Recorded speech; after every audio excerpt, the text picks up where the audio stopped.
Sophia's point of view. Iyak ng ambulansya ang aking narinig nang idilat ko ang aking mga mata. Sumalubong agad sa akin ang maliwanag na ilaw ng sasakyan at mahinang hikbi ni Mama. Iginalaw ko ang ulo ko para tingnan ang sarili ko at nakita ko na nakahiga na ako sa stretcher. Namutla ako nang makitang puno ng dugo ang paat binti ko. Anak! Tawag ni Mama sa gilid ko nang mapansin ang paggalaw ko. Anong nangyari? Bakit ako duguan? Bahagya siyang nataranta nang gumalaw muli ako. Sobrang bilis ang takbo ng ambulansya na para bang nag-aagaw buhay ako. Nanginginig na hinawakan ni Mama ang aking kamay at umiling siya sa akin. Huwag ka na munang gumalaw. Malapit na tayo. Huwag ka mag-alala. Magiging okay rin ang lahat. Agad rumehistro sa aking isipan ang nangyari. Naalala ko kung bakit ako napunta sa sitwasyon na ito. Binangga ng nobyo kong si King ang kotse na sinasakyan namin sa punong kahoy na akasya dahil sa selos at galit. Nag-away kasi kami. Nagalit siya dahil ayokong makipag-live-in sa kanya. Nadamay pa yung personal bodyguard ni Papa. Pinagsiloso niya to na ang dahilan kung bakit ayoko. Dahil may relasyon daw kami kahit wala naman. Ang totoo, ayaw ng pamilya ko sa gustong mangyari ni King dahil hindi pa naman kami kasal. Sa ilang taon naming relasyon, hindi naman siya nagpo-propose sa akin. Kaya't naiintindihan ko rin sila Papa lalo na't may pangalan din kami sa lipunan. Dating mayor si Papa at respetado siya sa lugar namin. Kaya ayaw niyang madungisan ang malinis naming pangalan sa mga kilos ko. Tumulo ang luha sa aking mga mata nang maalala ko yon. Alam ko na may pangit na asal talaga si King, lalo na kapag nagsiselo siya. Nagagalit siya. Minsan na rin akong napagbuhatan ng kamay, ngunit pinalagpas ko ito dahil mahal ko siya. Siya ang una ko sa lahat. Binigay kong sarili ko sa kanya dahil mahal ko siya. Ngunit sa lahat ng pangit na nagawa niya sa akin, ito na yata ang pinakamalala. Hindi ko akalaing umabot sa punto na ibabangga niya ang kotse at akong napuruhan ng gusto. Alam ng pamilya ko na may abusive relationship ako with King. May isang beses kasing umuwi akong may sugat sa pisngi. Nagalit si Papa at balak pang sugurin si King. Pero nagmakaawa ako na wag kasi ayaw kong iwan ko siya. Pinagbigyan ako ni Papa kahit nagpatuloy ang aming relasyon. Ngunit sa puntong ito, tingin ko hindi na maipagpapatuloy pa ang relasyon namin dahil sa ginawa niya. Natakot ako ng husto. At himala pa na buhay ako kasi ako ang napuruhan sa nangyari. Pagdating sa ospital, diniretso agad ako sa emergency room at hindi na nakasama si Mama dahil pinigilan siya. Napatakip na lamang siya sa kanyang bibig habang pinagmamasdan ako. Hindi ko maigalaw ang mga paa ko. Punong-puno ng dugo ito kaya't sinabihan ako ng doktor na wag itong tingnan. Sa puntong ito, gusto ko na lang mag-reflect sa lahat. Sa puntong to, mas mabuting piliin ko na lang ang sarili ko kaysa ang patawarin muli si King. Kasi kung patatawarin ko pa siya, baka sa kabaong ng susunod kong destinasyon at hindi na sa ospital. Matapos akong inasikaso sa emergency room, inilipat ako sa room ko. Hindi ko maalalang nangyari doon basta't nagising na lang ako na may bandage na ang aking mga paa at binti at nakahiga na sa isang malamig na kwarto. Anak! Ani Mama nang makita kong gising na.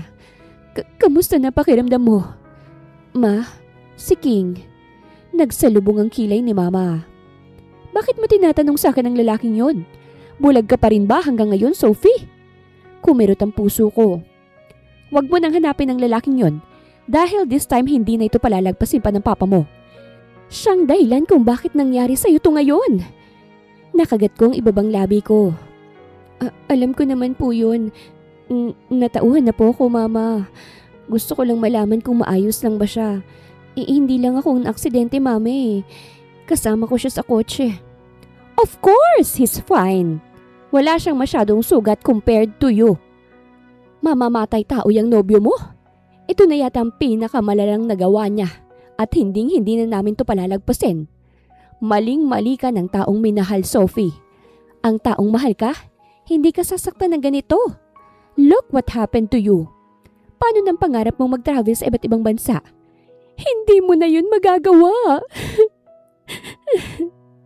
Naluluhang sabi ni Mama na nagpaawang sa aking labi. Anong ibig mo sabihin, Mama? Suminghap si Mama. Anak, ang sabi ng doktor ay pansamantala kang hindi makakalakad. Napuruhan ng gusto ang paa at binti mo. Tapos na yung operahan habang tulog ka. Pero hindi ka pa rin po pwedeng makalakad. Nagsimulang tumulo ang luha sa aking mga mata habang nanlalaki ito. Bumilis ang tibok ng puso ko at bumangon pa upo. Anak! Totoo ba itong narinig ko? Hindi ako makakalakad? Anak, huwag ka na munang gumalaw. Hindi ko pinakinggan si Mama. Kahit mahirap igalaw ang aking mga paa, bumaba ako sa kama. Inilapat ko ang paa ko sa sahig. Pero imbis na makatayo ako, dumiretso ako sa sahig kasama ang katawan ko. Dahil walang lakas ang aking mga paa. Anak! Natulala ako. Mabilis akong dinaluhan ni Mama. Bumukas ang pinto ng kwarto ko at iniluwa noon si Papa at ang kanyang bodyguard na si Louie. Parehong gulat ang kanilang ekspresyon nang makita kong nakahiga sa sahig. Sophie, anak! Lumapit din si Papa para tulungan ako upang maibalik sa kama. Unti-unting kumuyom ang aking kamao. Imposible, Mama. Ayoko nito. Ayoko nito, Mama. Butil-butil na luha ang tumulong mula sa aking mga mata patungo sa aking mga pisngi. Nalasahan kong sariling luha ko. Ito bang sukli ni King sa akin? Sa pagtitiis ko sa kanya? Nanakawan niya ba ako ng abilidad na makapaglakad? Hayop siya. Sobrang hayop. Huwag kang mag-alala, anak. Temporary lang naman daw to ayon sa doktor. May pag-asa pa na makalakad ka ulit pero sa ngayon hindi mo pa yun magagawa. Umiiyak na wika ni Mama at niyakap ako. Nandito lang kami, ha? Nandito lang kami ng Papa mo. Mahal na mahal ka namin. Si Papa naman hindi na nagsalita pero kita ko ang galit sa kanyang mga mata. Si Louie naman nakatingin din sa akin. Ngunit hindi ko mabasa ang kanyang ekspresyon. Iniwas ko ang tingin ko. Walang kamalay-malay ang binata na siyang pinag-aawayan namin ni King bago nangyari ito. Kahit wala namang kaming masyadong interaksyon, nagawa pang pagselosan. Umalingaw-ngaw ang iyak ko sa buong kwarto. Hindi ko matanggap na ganito ang nangyari sa akin. Pero siguro ito na yung lesson na ibinigay sa akin ni Lord. Para naman sa wakas matauhan na ako. Para kumawala na ako sa relasyon na kailanman ay hindi naging mabuti para sa akin. Bayolenteng tao si King. Sinasaktan niya ako physically pero hinayaan ko yun kasi nabulag lang ako sa pagmamahal. Pero ngayon, napagtanto ko na mali yun. Hindi niya ako mahal kasi nagawa niya sa akin to. 1 linggo kong nanatili sa ospital. Wala akong ginawa kung hindi ang tumingin sa kawalan. Sa 1 linggo na yun, narinig ko na hindi na magsasampa ng kaso si Papa kay King. Pero hindi na ito makakalapit sa akin. Yon ang narinig ko mula kay Mama. Kasi kung palalakihin pa raw, maaaring magkagulo lalo na't mula rin sa maimpluwensyang pamilya si King. At kumakandidato pa si Papa ngayon. Hindi maganda kung pagtutuunan pa ng pansin ang nangyari sa akin. Anak, tawag ni Papa nang pumasok siya sa kwarto ko. Hindi siya mag-isa. Kasama niya si Louie na may tulak na wheelchair. Napalunok ako ron. Ngayon na ang huling araw mo sa ospital. Uuwi ka na sa bahay. Nilingon niya ang bodyguard niya. Louie, ilipat mo si Sophie sa wheelchair niya. Tumango si Louie at agad lumapit sa akin. Kinabahan agad ako sa hindi malamang dahilan. Tumingin siya sa akin para manghingi ng permiso na hawakan ako. Mahina akong tumango at nag-iwas ng tingin. Binuhat niya ako at pinaupo sa wheelchair. Amoy na amoy ko ang kanyang pabango na magkalapit kami. Sophie, hindi mo na pwedeng kitain ang lalaking yon kung ayaw mong tuluyan ko yung ipakulong. Ani Papa sa akin. Naiintindihan mo? Ang dami kong pinalagpas sa lalaking yon. Kahit nagpakamartir ka na, hinayaan kita. Kasi ayokong manghimasok sa relasyon nyo. Pero nagsisi ako kung bakit hinayaan pa kita. Kahit lamok hindi ko pinapadapo sa'yo pero ang lalaking yun, napakadali lang para dapuan ka ng kamay. Saktan ng ganon. Sana matauhan ka na. Hindi na kami papayag ng mama mo na bumalik ka pa sa lalaking yun o kahit magpakita man lang. Sumikip ang dibdib ko. Opo, hindi na po. Ayoko na rin. Kahit papano may natira pa naman akong pagmamahal para sa sarili ko. Na-discharge na ako sa ospital sa araw na yon. Si Louie ang may tulak sa wheelchair ko habang kausap naman ni Papa ang isang nurse. Nasa may entrance na kami ng ospital nang makita ko ang pagpasok ni King. May pumigil sa kanya pero agresibo at tuloy-tuloy ang kanyang paglakad. Namilog ang mga mata ko nang magtama ang aming paningin. Sophie! Naalarma ako. Sophie! Kausapin mo ko! Inihinto ni Louie ang wheelchair at agad hinarangan si King para hindi tuluyang makalapit sa akin. Umawa ang labi ko sa nakita. Kita ko ang inis ni King nang balingan niya si Louie na mas matangkad pa sa kanya. Anak nang umalis ka nga rito! Kakausapin kong girlfriend kong buwisit ka! Singhal ni King at itinulak si Louie. Umuwi ka na. Hindi ka na pwedeng lumapit kay Sophie. At bakit? Sinong lalapit, ikaw? Sinasabi ko na nga ba na may gusto ka sa girlfriend ko eh. Tiningnan ako ni King na may pang-akusa. O baka naman totoo ang hinala ko. May relasyon nga kayong dalawa habang tayo, Sophie. Ano bang sinasabi ng lalaking to? Nakakahiya. Umalis ka na. Ani Louie na kalmado pa kahit mainit na ang sitwasyon. Pero napasigaw ako nang biglang sinuntok ni King si Louie.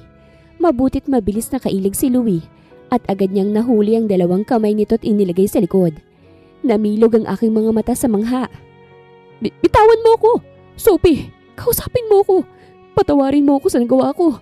Nadala lang ako ng galit pero hindi ko intensyon na puruhan ka.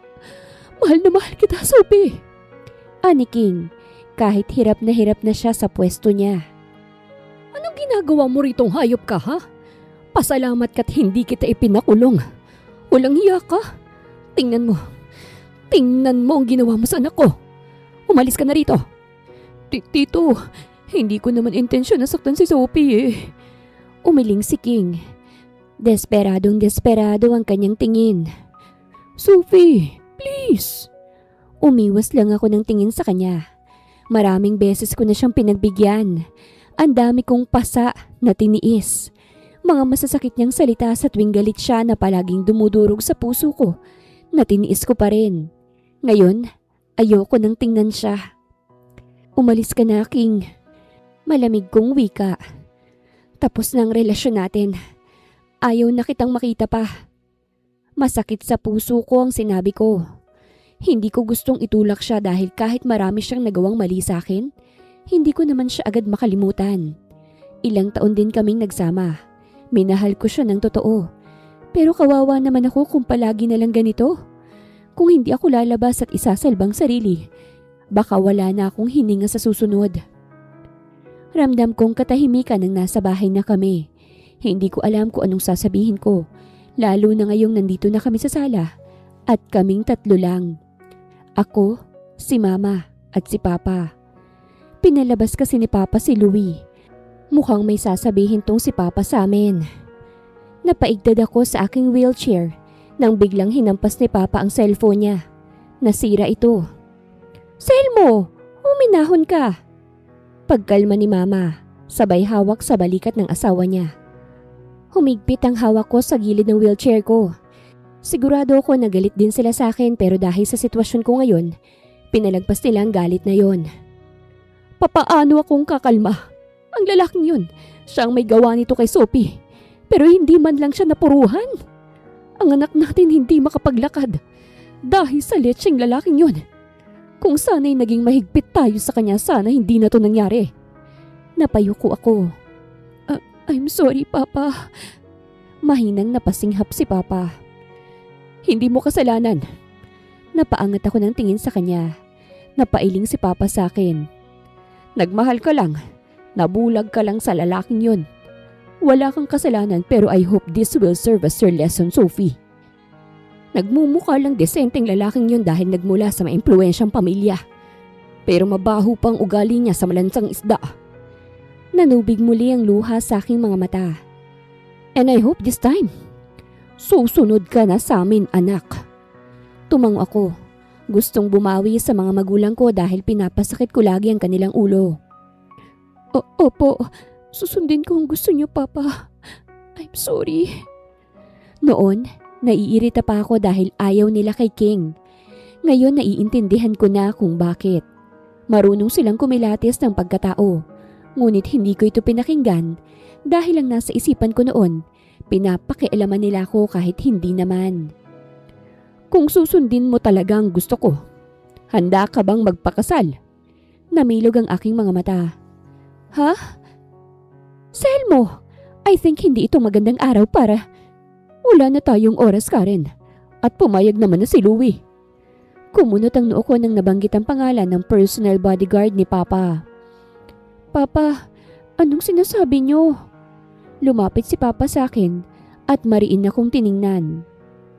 You are going to marry Louie Ruiz, Sophie. My bodyguard. Napasinghap ako. What? Alam kong magugulat ka pero gusto ko lang na mapaayos ang buhay mo. Lalo na ngayon na hindi ka makalakad. At isa pa, hindi ka tatantanan ng ex-boyfriend mo. Hindi sapat ang restraining order para tuloy ang kanyang tantanan. You need to get married to protect you.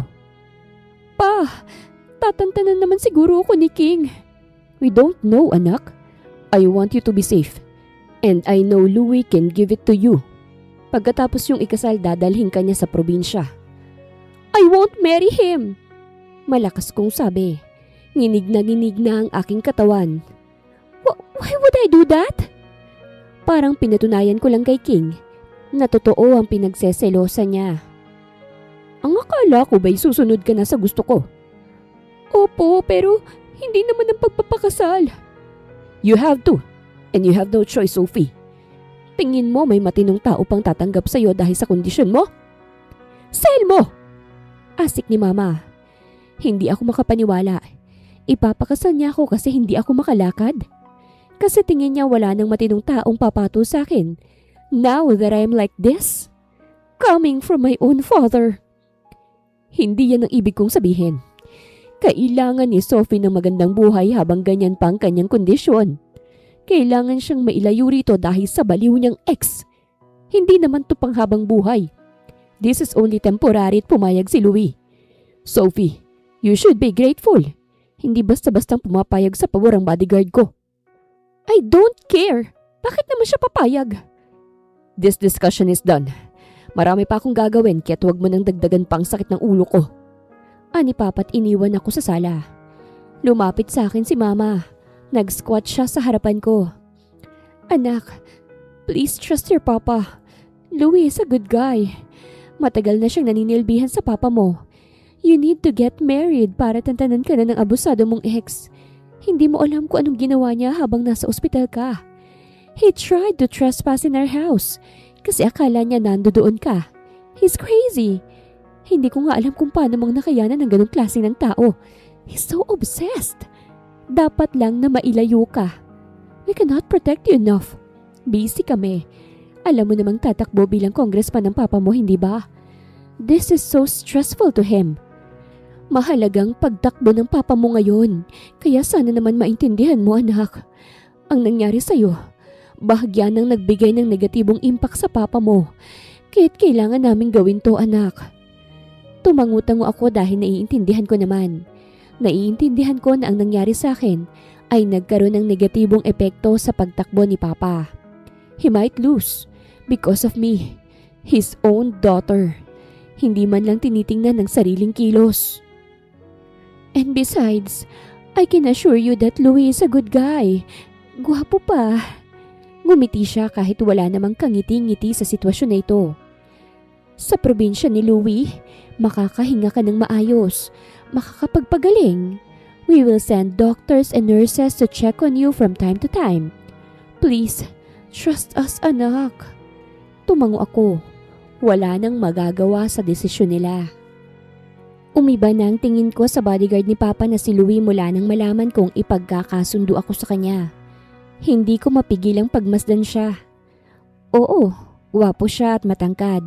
Yung aura niya, para kang lulunurin sa lupa. Intimidating siyang tingnan kumpara kay King. Wala sa katawan niya ang pagiging good guy na sinasabi nila Mama. Mukha siyang suplado sa mukha niya, kasi hindi ko pa siya nakita nang ngumiti. Siguro dahil sa trabaho niya. Napansin niya na nakatitig ako sa kanya kaya't nagsalita siya. May problema ba? Nakatayo siya sa labas ng opisina ni Papa. Suot ang itim niya na uniforme at may ilang baril pa ron. Napalunok ako't itinulak ang sarili kong wheelchair para makalapit sa kanya. Magkano ang ibinayad ni Papa para pumayag ka sa gusto niya? Sabi ni Papa, hindi ka basta-bastang pumapayag sa mga pabor niya. Ngayon pumayag ka na pakasalan ako. Sobrang laki ba para pumayag ka? Nahimigan ko ang inis at pang-aakusa sa sariling boses ko. Pero wala na akong pakialam. Malamig niya akong tiningnan. Why are you asking? Nagtatanong ako kasi ayokong maikasal sa'yo. Bakit ka pumayag? Gusto mong maging asawa kesa magbantay, ha? Nanuyong aking lalamunan nang humakbang siya ng ilang beses patungo sa akin at yumuko para maglebel ang aming paningin. Mariin ko siyang tiningnan. Hindi nagpapatalo sa aura niya.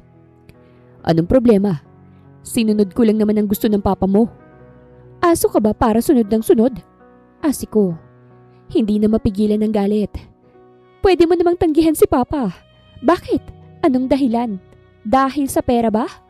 O baka naman tama ang paratang ni King na may gusto ka sa akin? Bahagya siyang natawa sa huling sinabi ko. Namula ako sa kahihiyan pero wala na akong magawa. Nangyari na. Nasabi ko na.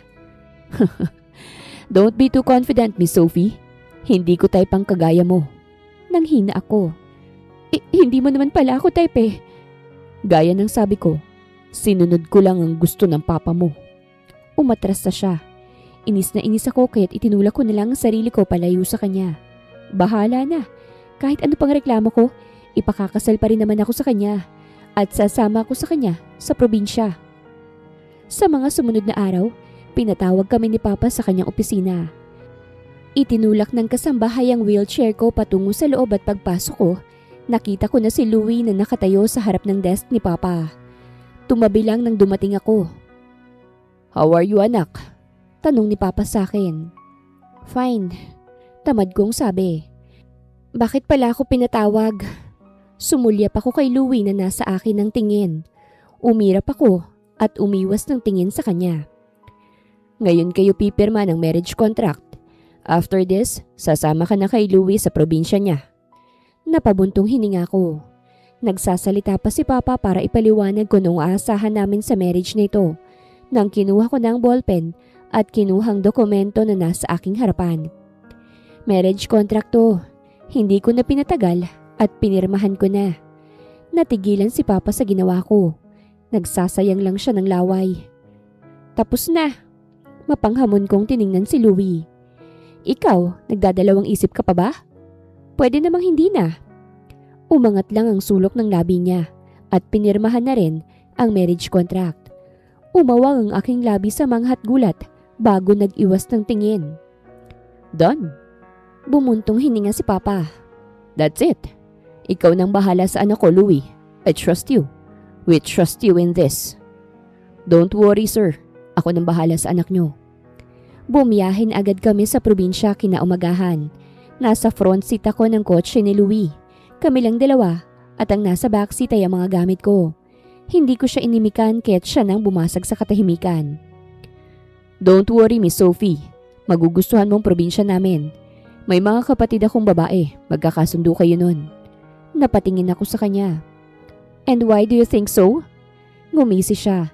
Nagulat ako dahil lumabas ang dimples niya sa kanan.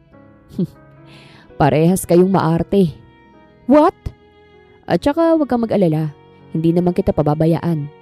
Temporaryo lang ito. Kapag nakakapaglakad ka na, pwede mo na akong iwan. Ngumiwi ako sa sinabi niya na para bang pinarating niya sa akin na gagamitin ko lang siya. Hindi ko na lang siya sinagot at saka tumingin na lamang sa bintana. 6 na oras ang naging biyahe namin bago makatungtong sa probinsya niya. Kaya't hindi ako masisisi kung bakit ako nakatulog sa gitna ng biyahe. Pagdilat ng aking mga mata, ako na lang mag-isa sa kotse at nasa labas na si Louie. Nilalabas sa mga gamit ko.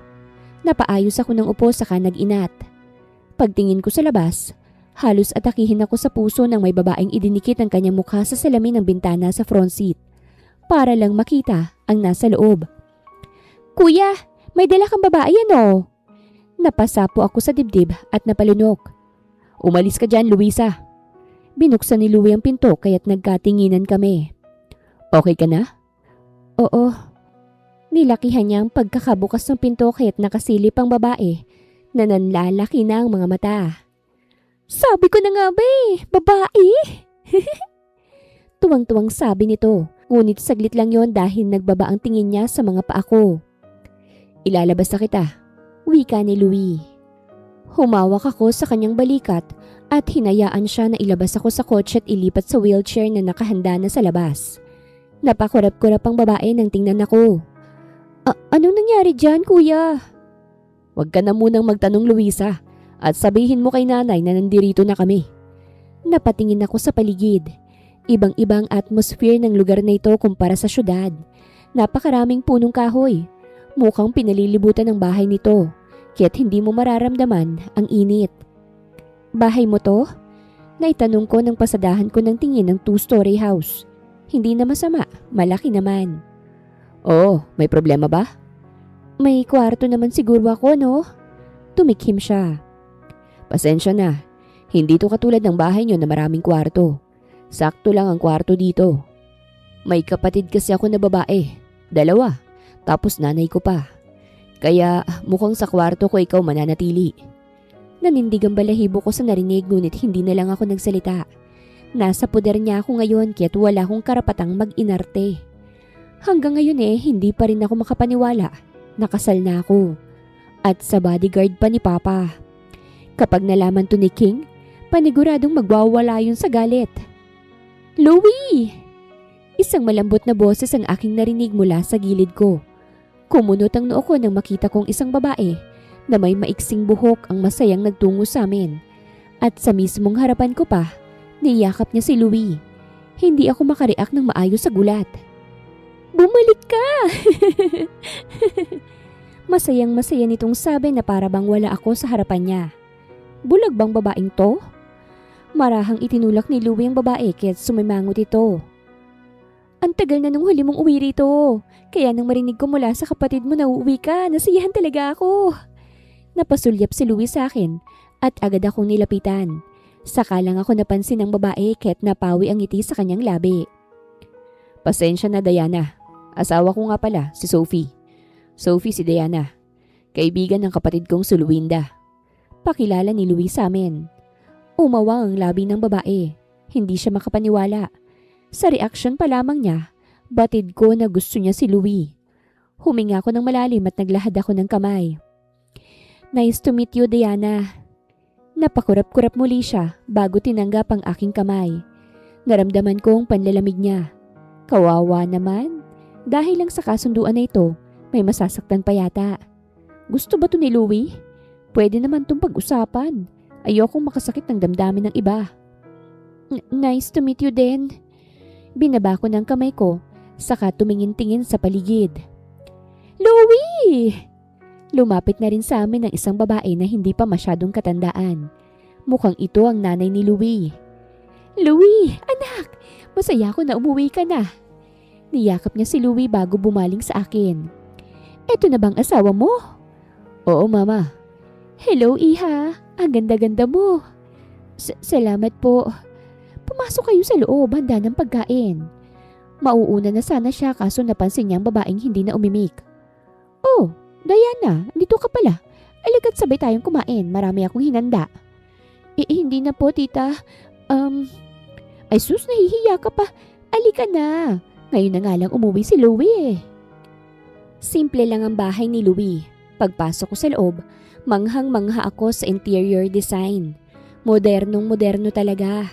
Sobrang linis din dahil puti ang kanilang pintura. Kung may alikabok, makikita talaga agad.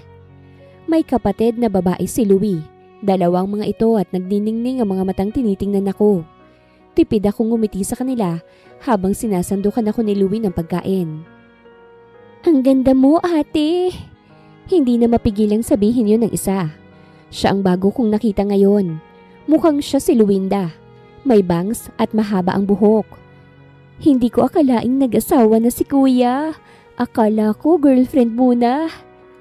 Wala pang naging girlfriend si kuya. Kaya masayang masaya kami na makita ka. Wika pa ng isa na tingin ko ay si Luisa. Wala pa siyang nagiging girlfriend? Napanguso ako't napatingin kay Louie. May problema ba? Umiling ako't nagbaba ng tingin sa pagkain. Nanlaki ang mata ko nang makitang marami to. Sana magpakasal kayo ulit, anak. Para naman makadalo kami. Ani ng nanay niya. Pero naintindihan ko naman dahil hindi pa maayos ang kondisyon ng asawa mo. Hindi ko alam kung ano bang kasinungalingan ng sinabi ni Louie sa pamilya niya. Pero mukhang paniwalang paniwala sila. Diana, kumain ka. Ani tita nang napansin ang pananahimik ng isa. Nang napansin na nakatingin din ako, nagpaliwanag pa si tita. Siya si Diana. Kaibigan siya ng anak kong si Luwinda. Palagi siya rito kapag may gagawin sila ng anak ko. Akala ko nga siya itong makakatuluyan ng anak ko kasi siya lang naman ang pinakamalapit. Hindi ko nga akalaing bibingyot ang anak ko ng kagaya mo. Masyadong maganda. Namula ko sa mga puri nila. Alam ko naman na maganda ako pero hindi naman ako nakakarinig na pinupuri ako kaya't medyo nasiyahan ako. Ayoko lang ipakita. Pasulyap-sulyap ako sa babaeng nagngangalang Diana at kay Louie na kalmado lang na kumakain. Pwede ko naman yata silang paglapitin sa isa't isa para makabalik ako sa amin. Tama, baka mapagtanto ng lalaking to ang sinayang niya. Magandang babae naman si Diana, kaya't kapag napagtanto niya ang halaga niya, baka siya pang maagang humiwalay sa akin at babalik na ako sa amin. Dito ka sa kwarto ko. Huwag kang mag-alala, sa sahig ako matutulog. Ani Louie nang nasa kwarto niya na kami. Hinubad niya ang damit niya kaya't halos lumabas ang eyeballs ko nang makita ko ang kanyang magandang katawan. May six-pack abs. Talagang nag-workout ang lalaking to kaya't ganyan ang katawan. Mukhang gusto ka nung Diana. Pagbukas ko sa topic na yon, natigilan siya sa pagkuha ng bagong damit sa cabinet niya at tiningnan ako. Ha? Mukhang crush ka nung Diana, Louie.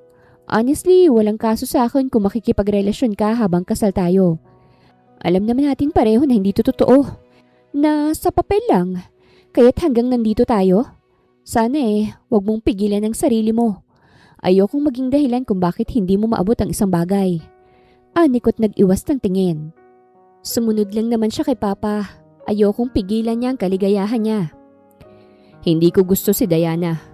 Napatingin ako sa kanya. Pero gusto ka niya. Wala akong pakialam kung gusto niya ako. Hindi ko siya gusto. Kaya wag mong sabihin yan. Naibagsak ko ang balikat ko. Ang ganda pa naman niya. Naibulalas ko na lang. Maganda ka rin naman. Napasinghap ako. Sobrang ganda pa nga. Dagdag niya pa. Gusto mo bang humiga sa kama?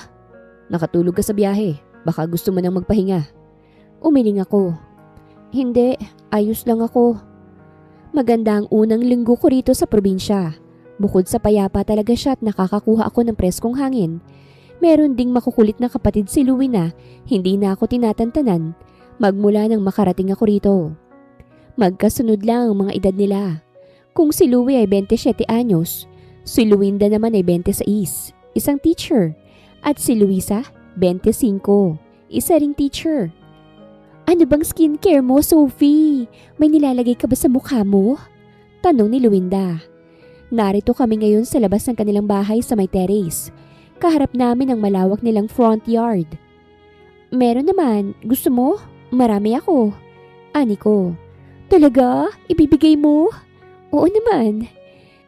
Sigurado ako na magaganda at gwapo ang magiging anak niyo ni Kuya, Ate Sophie. Ani Luisa.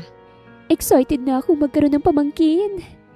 Natawa na lamang ako at nawala ang focus ko sa kanila nang makita ko si Louie naglalakad at nakasunod sa kanya si Diana. Napawi ang ngiti ko.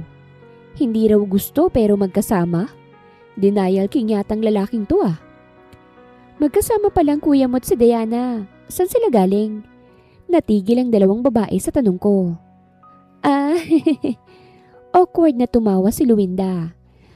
Pasensya ka na ate ah. Si Diana kasing kaibigan ko, may gusto yan kay kuya. Bagay naman sila. Biglang lumabas sa bibig ko. Halos lumuwa ang mata nila sa narinig. Ha? Hindi! Mas bagay kayo ni kuya. Ani Luwinda na natataranta na. Pagsasabihan ko yung kaibigan ko kung nagsiselos ka. Hindi ako nagsiselos. Pagputol ko sa kanya. Talagang bagay sila. Pero matigas din ang babaeng to para hindi pakinggan ang sinabi ko. Tinawag pa niyang kuya niya. Kuya! Napatingin tuloy siya sa amin at naputol ang sinasabi ni Diana. Mahina akong napasinghap nang makita niya ako. May sinabi siya kay Diana bago siya lumapit. Kuya, nagsiselos ang asawa mo. Baka makalakad to bigla't iwan ka. Walang hiyang sabi ni Luwinda. Nalaglagan pang ako. Ha? Hindi. Sabi ni ate bagay raw kayo ni Diana. Ani Luisa na umiiling-iling pa. Nakalapit na rin si Diana sa amin kaya't napaiwas ako ng tingin. Nag-squat sa harapan ko si Louie. Gusto mo bang mamasyal dito? Ha? Mamamasyal tayo para hindi na kung ano-anong iniisip mo. Mag-asawa tayo tapos ganyan ang sinasabi mo. Para mo na rin akong pinapamigay. Hindi ako makapaniwala sa narinig. Alam naman namin pareho kung ano kami. Pero bakit ganyan ang ganyang sinasabi at parang guilty pa ako? Sorry. Tumango siya saka nagtungo sa likod ng wheelchair ko at itinulak na akong papasok. Lumabas lang ako saglit para magtungo sa palengke. Pinakita niya ang plastic na dala niya na ngayon ko lang napansin. Alam ko naman na walang araw na hindi ka kumakain ng apple kaya't bumili ako. Nadaanan ko lang si Diana kaya't nagkasabay kami kasi may pakay siya kay Luwinda. Napairap ako sa huling sinabi niya. Sigurado naman ako na hindi si Luwinda ang pakay niya. Para hindi ka na magselos, isasama kita palagi. Hindi ako nagsiselos. Kahit maghalikan pa nga kayo sa harapan ko, wala akong pakialam.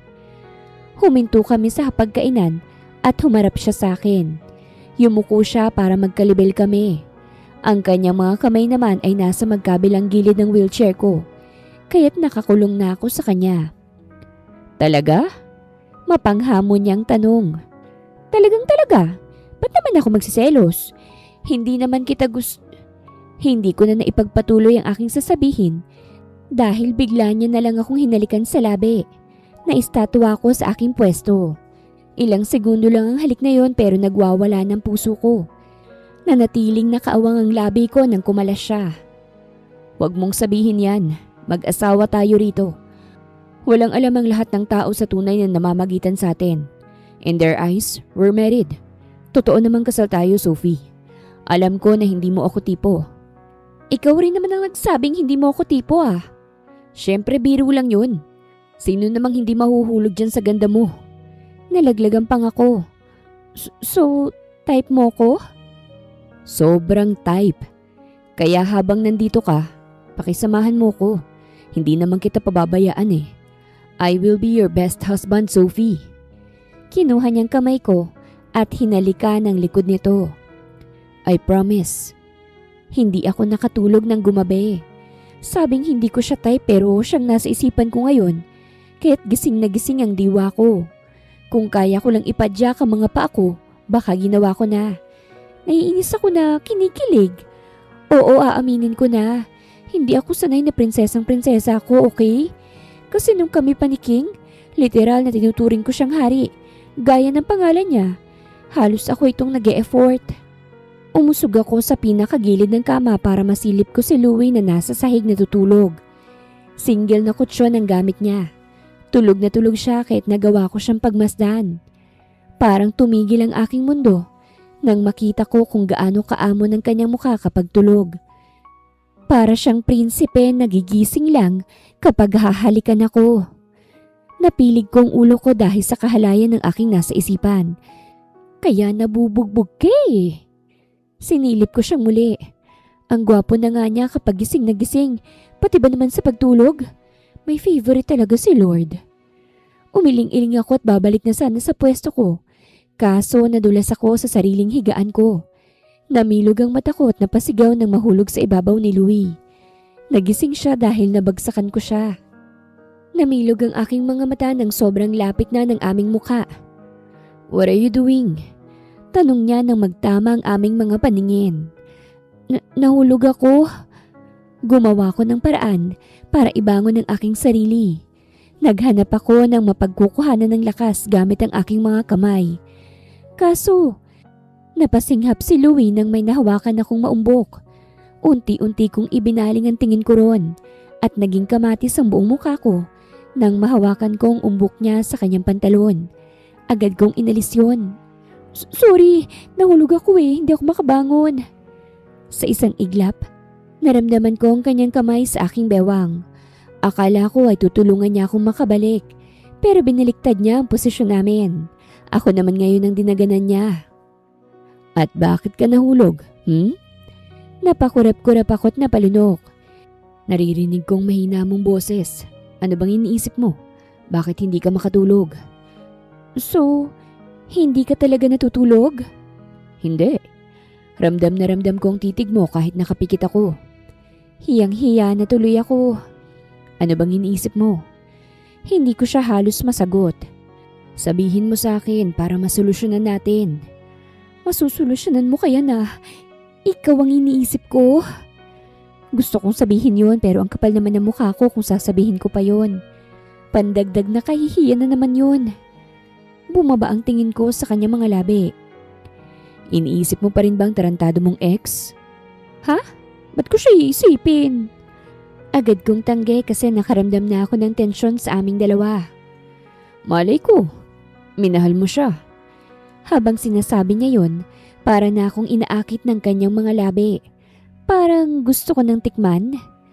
Mahal mo pa rin ba siya? Nagkatinginan muli kami. Seryoso ang kanyang tanong. Para bang gusto niyang sagutin ko na hindi ko na mahal si King. Bumaba ang tingin ko sa kanyang labi at unti-unti kong inangat ang sarili para maabot yun. Pumikit ako nang maglapat na ang aming mga labi. Nang kumalas ako, doon ako nakaramdam ng matinding kahihiyan. Pero pumungay ang kanyang mga mata at diniin ako sa kama niya para halikan pabalik. At doon, sigurado na ako. Wala na si King sa sistema ko. Magandang araw mga viewers! Ang kwentong ito ay hatid ng Love Series TV. Salamat sa pakikinig! Louie's point of view. Maaga akong nagising kinaumagahan. Tulog na tulog pa rin si Sophie sa aking tabi. Maliit tong kunsyon na hinihigaan ko pero nagkasya kaming dalawa. Walang kababalaghang nangyari bukod sa naghalikan kami.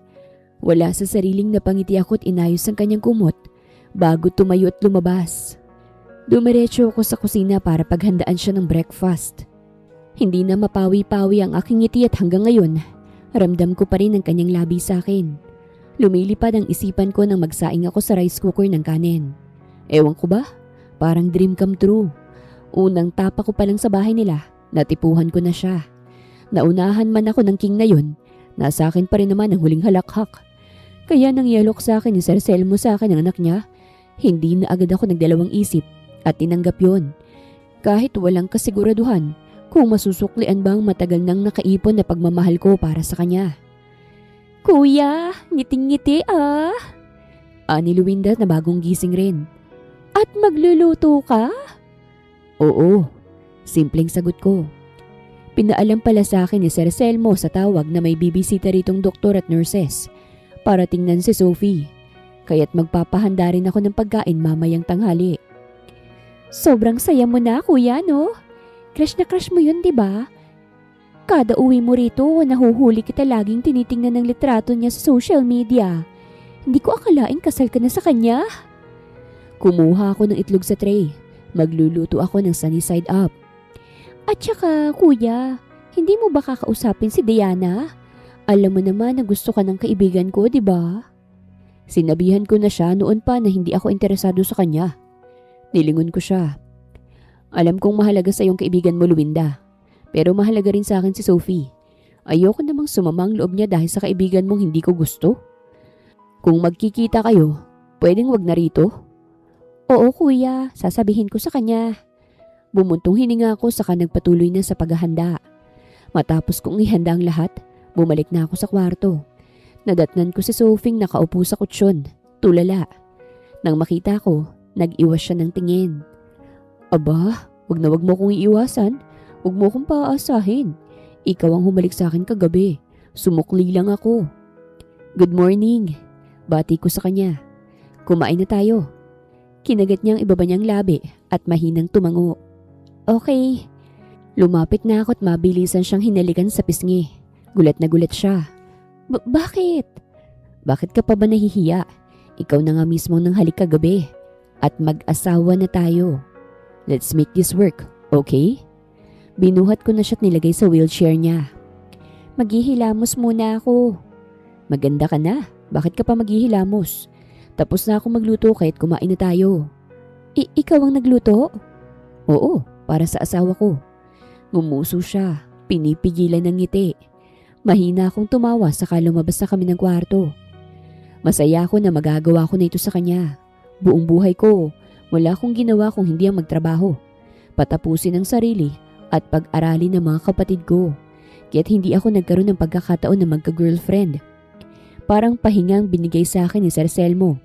Ngayon lang ako nakahinga ng maluwag, hindi baril ang hawak at hindi nagbabantay ng buhay ng iba. Masaya ako sa ginagawa ko at ayokong matapos agad to. Hindi man niya ako magustuhan agad, sisiguraduhin ko na sa akin ang kanyang bagsak. Dumating ang 2 doktor at 3 nurse sa aming bahay nang mag-aalis 10 ng umaga.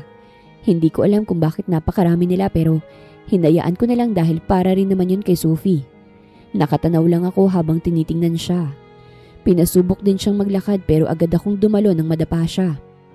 Ayos ka lang? Naluluha niya akong tiningnan at tumango. Pinalis ko ang luha sa kanyang mga mata, saka ko siya ibinalik sa wheelchair. May sinabi ang doktor sa akin na dapat hindi sanayin sa wheelchair ang asawa ko at bibili ng mga equipments na magpapatulong sa kanya para makapaglakad ulit. Hihilutin ko. Ani ko nang umupo siya sa dulo ng kama sa aming kwarto. Masakit ba? Umiling siya. Hindi, pero gusto ko nang makapaglakad. Makakapaglakad ka. Huwag kang mag-alala. Nandito lang naman ako. Tutulungan kita. Ngumiti ako sa kanya at hinilot ang kanyang malambot na mga paa. Hindi lang naman hanggang bahay ako. Nang mag-1 buwan na siya sa amin, ginala ko siya sa magagandang lugar sa aming lugar. Mapadagat man o bukid. Dinala ko siya para maramdaman niya na hindi hadlang ang kondisyon niya ngayon para makapunta sa kung saan-saan. Gusto ko niyan. Tinuro niya ang ice cream. Bilhan mo ko, please. Sure, dito ka lang, okay? Tumango siya. Iniwan ko siya saglit sa cottage namin at lumapit sa nagtitinda ng ice cream. Pabili po. Girlfriend mo ba yung nakatingin rito? Tanong ng tindera habang kumukuha ng ice cream na mango ang flavor at nilagay yon sa cone. Binalingan ko saglit si Sophie bago tumingin sa tindera. Asawa ko po. Kay ganda niya. Pero ano bang nangyari at bakit naka-wheelchair siya? Sayang iho, bakit ganyan naman ang pinili mo? Marami pa naman dyan yung nakapaglalakad. Nairita ako sa sinabi niya. Ay, hindi na pala ako bibili. Desisyon ko. Ha? Nakakuha na ako. Ikaw na lang ang kumain. Naglapag ako ng bayad. Saka bumalik sa asawa ko. Nasaan ang ice cream ko? Ngumuso siya. Sa iba na lang tayo bumili. Mainis pa rin sa akin at saka lumabas kami sa cottage para maghanap ng ibang ice cream store.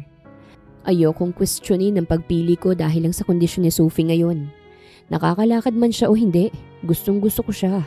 Kaya wala na silang magagawa pa ron. Sana makalakad na ako. Ani Sophie habang kumakain ng ice cream. Nilingon ko siya. Bakit? Ngumuso siya at sinundan ko ang kanyang tingin. Nakatingin siya sa mga taong naglalakad sa buhangin. Gusto ko ring tumakbo dyan sa buhangin.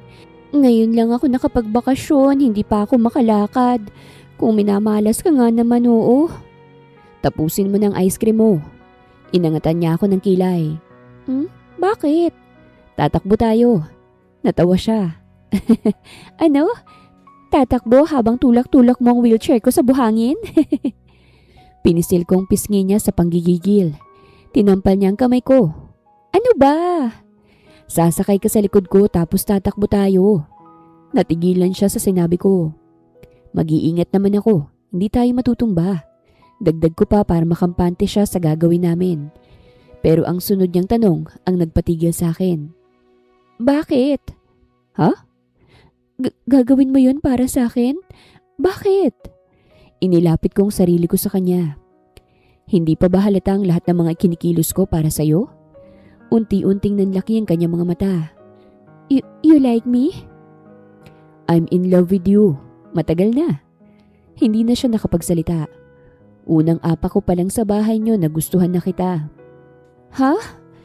Kaya sa tuwing naririnig ko na sinasaktan ka ng lalaking yon at pinapatawad mo na naman, gusto ko tuloy siyang bugbugin hanggang sa hindi na siya makahinga para mapunta ka na sa akin.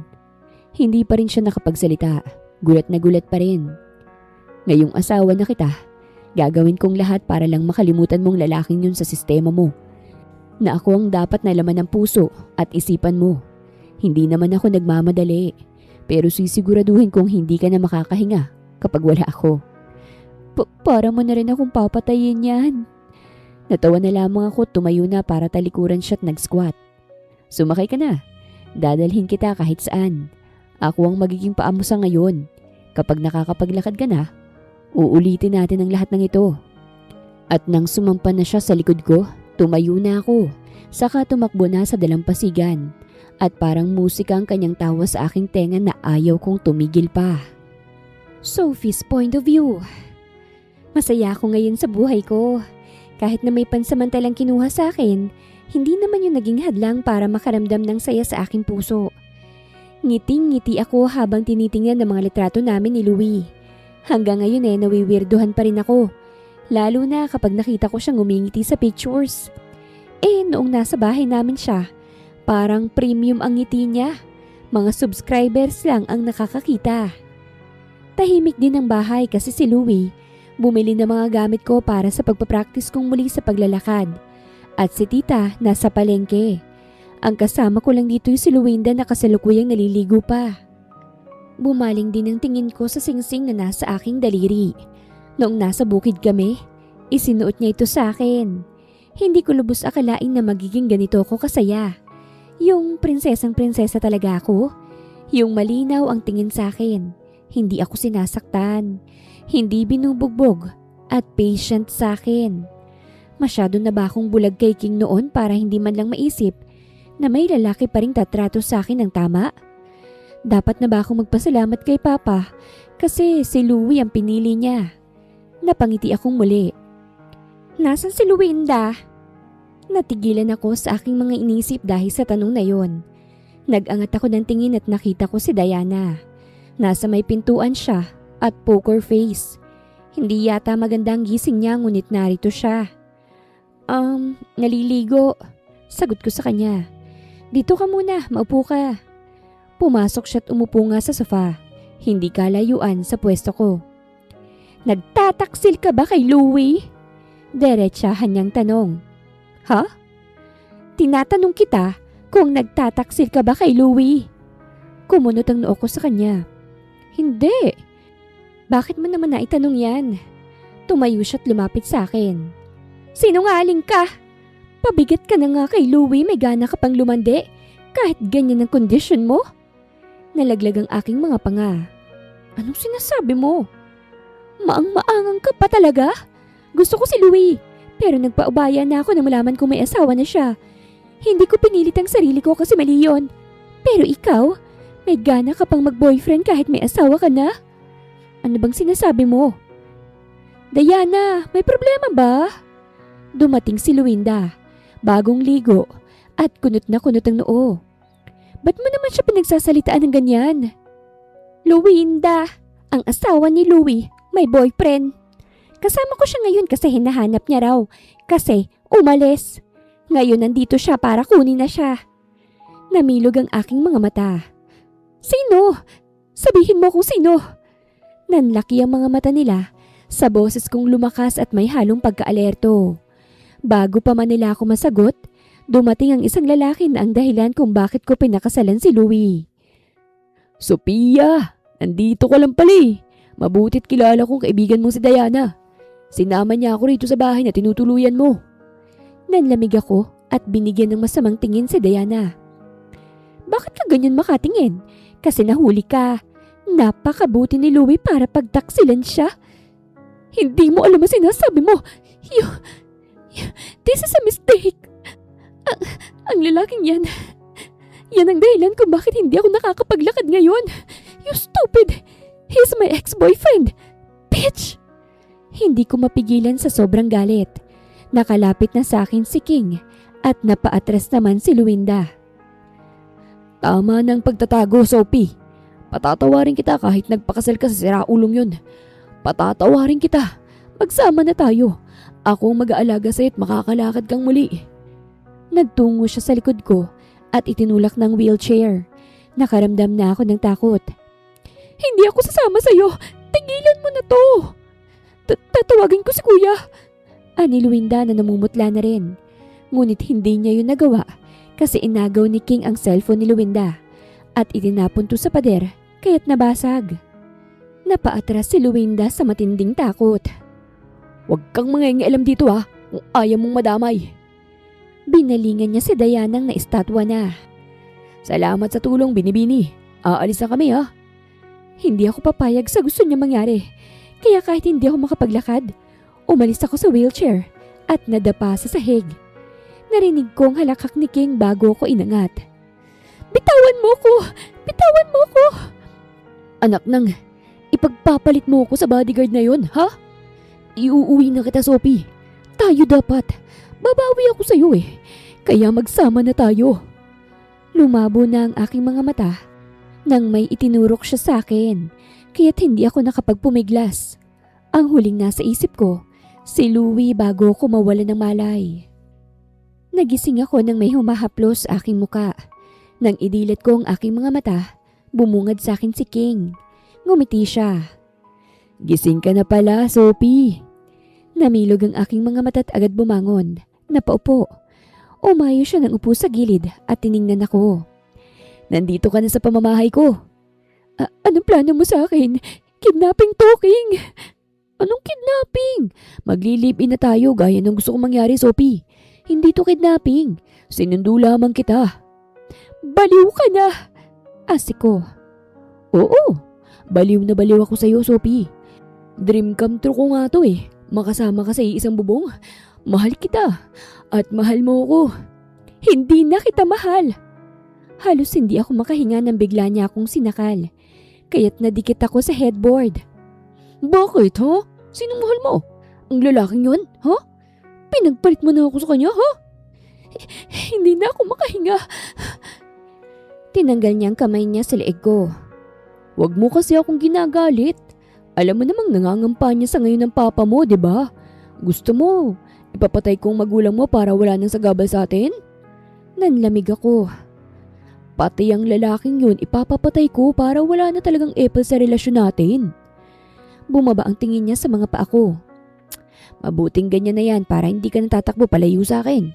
Mabuti na rin hindi ka makapaglakad. Hindi mo ako matatakbuhan at magsasama tayo palagi, Sophie. Umiwas ako nang sinubukan niya akong halikan. Hinanda ko ng sarili ko kung sakaling sasampalin niya ako. Pero walang dumating. Hindi na muna kita halikan lalo na't paniguradong hinalikan ka ng lalaking yon. Gaya nga ng sabi ko, patatawarin kita, Sophie. Kahit na nagtaksil ka pa sa akin, patatawarin kita. Kumuyom ang aking kamao. Hindi kita patatawarin sa ginawa mo sa akin. Tandaan mo yan, King. Binaliwala niyang sinabi ko at saka ako iniwan sa kwarto. Doon lang tumulo ang luha sa aking mga mata. Hindi ko kinain ng hinanda sa akin ni King. Hindi ko rin alam kung nasan kami dahil nandito lang naman ako sa kama. Pinagsamantalahan niya ngayon na hindi ako makalakad.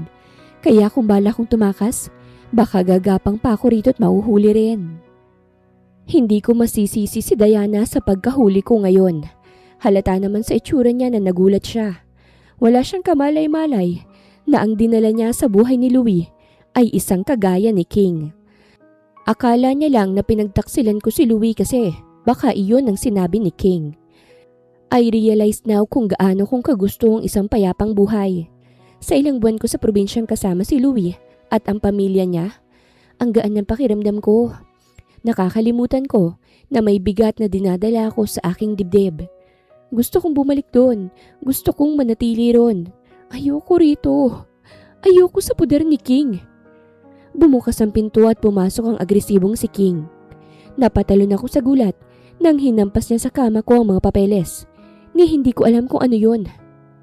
So totoo nga pala talagang kasal pala kayo ng lalaking yan, Sophie? Bumaba ang tingin ko sa mga papel na hinampas niya. Mukhang kumuha siya ng mga papeles tungkol sa akin at nadiskubre niya na totoong kasal nga talaga kami. Sumilay ang ngiti sa aking labi. Oo naman, King. Ano bang inaakala mo? Naglalaro lang kami? Isa lang ang dapat kong gawin para mapadali ito. Papatayin ko ng lalaking yun. Napawi ang aking ngiti. Kapag biyuda ka na, pwede ka nang ikasal sa akin. Hayop ka! Baliw! Wala ka na sa tamang pag-iisip, King. Baliw ka na. Natakot ako bigla. Nasisiguro ko na siya lang mag-isa at wala siyang tauhan. Sa sobrang maingat ba naman ng pamilya niya sa pangalan nila, nasisiguro kong wala itong alam sa ginagawa ni King ngayon. Ganito ang mangyayari, Sophie. Baliw ka! Hindi ko akalaing ang minsang minahal ko. Ganito kabaho ang ugali. Mabutit na wala nang nararamdaman ko para sa'yo. Dahil hindi ko na maaatim ang pinaggagawa mo ngayon. Baliw ka, King! Nagngit-ngit ang ngipin ni King sa galit. Lalapit na sana siya sa akin, siguro para saktan akong muli. Pero hindi niya nagawa dahil biglang nabasag ang bintana sa gilid lamang namin at tumalsik to kay King. Kasabay ng pagkabasag ng salamin ng bintana ay ang pagpasok ni Louie na nakasuot na sa kanyang uniforme at agad nang binaril si King sa balikat bago pa man makakilos. Kaya napasigaw ito. Ah! Hinihingal si Louie matapos gawin yon at nang makita ko, naluha ako. Agad siyang lumapit sa akin at niyakap ako ng mahigpit. I'm sorry, sana hindi na lang kita iniwan. Anya sa yakap namin. Umiling ako at kumala sa yakap. Hindi mo kasalanan. Ang mahalaga nandito ka na at magkasama na ulit tayo. Hinawakan niya ang aking muka. Ramdam ko ang pangungulila niya base sa kanyang tingin. Ako rin naman, nangulila ako sa kanya. I love you, Sophie. I'm sorry, hindi kita naprotektahan. Hindi mo kailangang Louie, sa likod mo! Sigaw ko nang tumayo pa si King. Kaya agad itong nilingon ni Louie at walang kahirap-hirap na tinadyakan. Kaya't napatapon siya sa pader at panibagong daing na naman ang aking narinig. Umalis na tayo rito, anya at binuhat na ako. Si King. Tiningnan ko si King na hinang-hinana sa sahig. Huwag mo na siyang alalahanin, makukulong yan siya. Kukunin siya ng mga pulis rito. Ikaw ang mahalaga dahil kinidnap ka niya. Kailangan kang patingnan sa ospital dahil sa mga sugat mo ngayon. True enough, paglabas namin sa bahay kung saan ako dinala ni King, naroroon na mga pulis. Hindi lang yun, naroroon din sila mama at papa at ang pamilya ni King. Umawang ang aking labi. Anak! Lumapit si mama sa akin. Hindi na mapakali ang kanyang mga mata. Nilagay ako ni Louie sa wheelchair, kaya't nagawa akong yakapin ni mama. Iha, I'm so sorry about King. Tumabi si mama nang may nagsalita. Sila ang mga magulang ni King. Formal na formal ito at kita ko ang stress sa kanilang mga muka. We will make sure na pananagutin namin siya. What he did to you isn't good. Kailangan niyang makulong. Hindi ko alam kung anong sasabihin ko pero dumapo ang tingin ko kay Papa na masama na ang tingin kay Louie. Nataranta ko. Huwag mong sisihin si Louie, Papa. Ani ko agad. Kaya't napatingin siya sa akin. Asawa ko siya. Huwag mong subukang ilayo siya sa akin. Magwawala ako. Banta ko dahil ramdam ko na yon. Ayokong masawi muli sa pag-ibig. Ayokong sa ikalawang pagkakataon. Masaktan na naman ako. Tama na yung isa. Itong pangalawa, ayoko nang bitawan pa. Mahal ko si Louie. Mahal ko siya at ayokong paghiwalayin mo kami, Papa. Kita ko ang panguso ni Louie. Nagpipigil sa ngiti pero seryoso lamang si Papa. Pero sa huli, napabuntong hininga na lamang. Huwag kang mag-alala. Hindi ko ilalayo ang asawa mo sa'yo. Sa ngayon, kailangan mong madala sa ospital. Tumango ako at hindi na nagsalita. Nang nasa loob na ako ng ambulansya, narinig ko pa ang pagpipiglas ni King sa labas. Wala akong ginagawang masama. Nagli-live-in lang kami ng girlfriend ko. Hindi ko siya kinidnap. Napailing na lang ako at hindi na muli pa yung pinakinggan. Makukulong talaga si King dahil sa mga kasong nakapatong sa kanya. Sa kasong pagkidnap niya sa akin, yung pagbangga niya kahit napuruhan ng mga paa ko, at ang mga abusive acts niya noong may relasyon pa kami. Nanatili ako sa ospital ng ilang araw at binisita ko ng pamilya ni Louie, si tita, ang magkapatid na si Luwinda at Luisa, at si Diana na ngayon ay halos hindi na makatingin sa amin. Ayos lang ba dinala namin si Diana rito?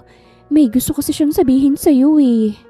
Maingat na wika ni Luwinda sa akin, sabay sulyap kay Louie na nasa tabi ko lang. Tipid akong ngumiti. Oo naman. Tumikim si Diana bago unti-unting tumingin sa akin. Nagulat ako nang bigla siyang lumuhod sa harapan ko at nagsalita ng napakabilis. Sorry, hindi ko alam na kriminal pala ang lalaking yun. Sorry kung dinala ko yun sa bahay ni Louie. Hindi ko alam ang kwento eh. Naniwala lang ako sa kanya kahit nagawa ko yun.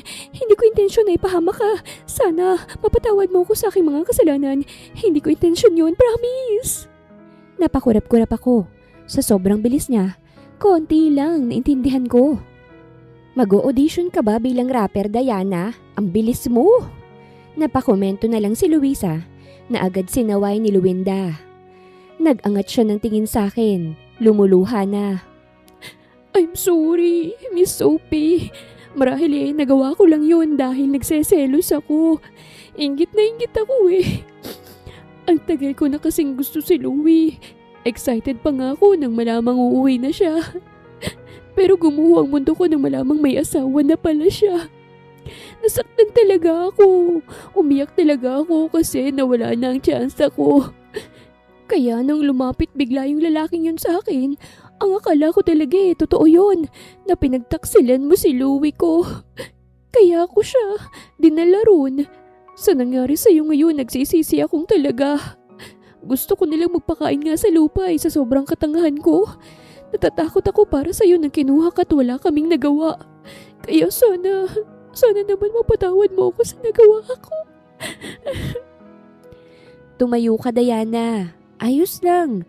Naiintindihan din naman kita eh. At sakang mahalaga, makukulong na si King. Hindi na yun mangyayari ulit, okay? Umayo siya ng pagkakatayo. So, okay na? Pinapatawad mo na ako? Wala naman akong masamang loob sa'yo, kaya't pinapatawad na kita. Naluhang muli siya at nagulat ako nang niyakap niya ako at binilong kung gaano siyang kasori at sising-sisi. Napangiti na lamang ako at niyakap siyang pabalik. Tuloy pa rin naman ang buhay ko. Ngayong natapos na ang lahat, hindi na kailangang itago. Nagpatuloy ako sa pagpapagaling sa paa ko kasamang asawa kong si Louie.